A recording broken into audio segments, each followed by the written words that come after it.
Ministry of home affairs में इस वक्त हाई पावर कमेटी लद्दाख की मीटिंग चल रही है।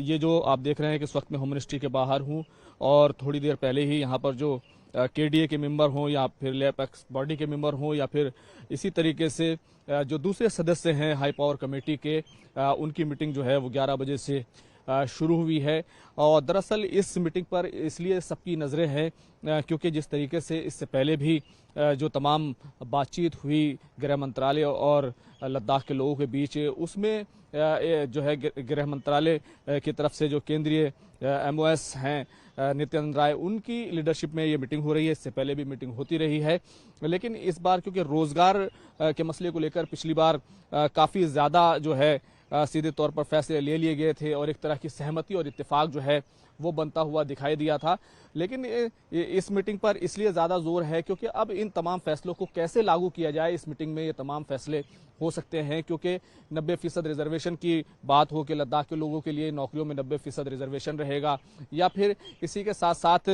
जो पब्लिक सर्विस कमीशन का इशू है उसको कैसे जो है, अब एक सजेशन ये आया था कि उसे जम्मू कश्मीर के साथ रखा जाए, लेकिन क्या उसको रखा गया, उसको लागू कैसे किया गया। और इसी के साथ साथ डोमिसाइल को लेकर के भी कहा गया था कि 1989 की जो एक डेट है वो लगभग जो है फाइनल है,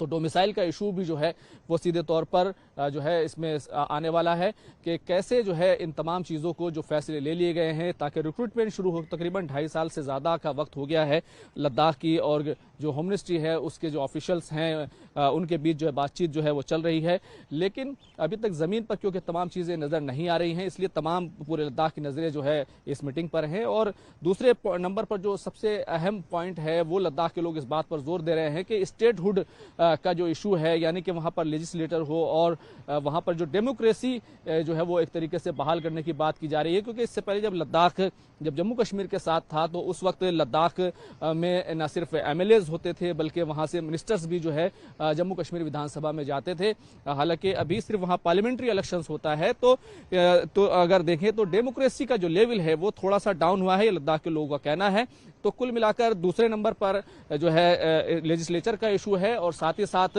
इसके बाद जो अहम पॉइंट है वो है लद्दाख के सेफ गार्ड का, यानी 6 शेड्यूल का। लद्दाख के जो सोनम वांगचुक हैं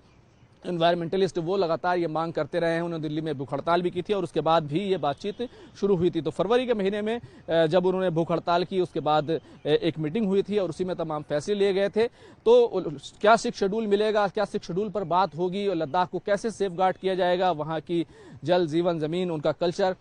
उसको कैसे प्रोटेक्ट किया जाए। क्योंकि एक सजेशंस या एक जो है चर्चा जो इस बात की भी हुई थी कि उन्हें नॉर्थ ईस्ट की जगह 371 जो है के तहत जो है वो जो है सेफ गार्ड दिया जाए। लेकिन लेकिन लद्दाख के लोग ये चाहते हैं कि उन्हें 6 शेड्यूल ही मिले। तो कुल मिलाकर ये जो 3 जो पॉइंट है इन पर ज़्यादा बातचीत होनी है। हालांकि जो पार्लियामेंट्री कॉन्स्टिट्यूंसी है उसको भी अलग किए जाने का एक मसला ज़रूर है, लेकिन जब डिलिमिटेशन होगा 2026 में उसके बाद जो है उस पर जो है बातचीत होगी। लेकिन फिलहाल आज जो है बड़े फैसले जो है रिक्रूटमेंट के हवाले से और साथ ही साथ रोजगार के हवाले से जो है बड़े फैसले आ सकते हैं और चर्चा हो सकती है स्टेटहुड को लेकर, 6 शेड्यूल को लेकर। कैमरामैन जगदीश गौतम के साथ खुर्रम शहजाद, न्यूज़ 18 दिल्ली।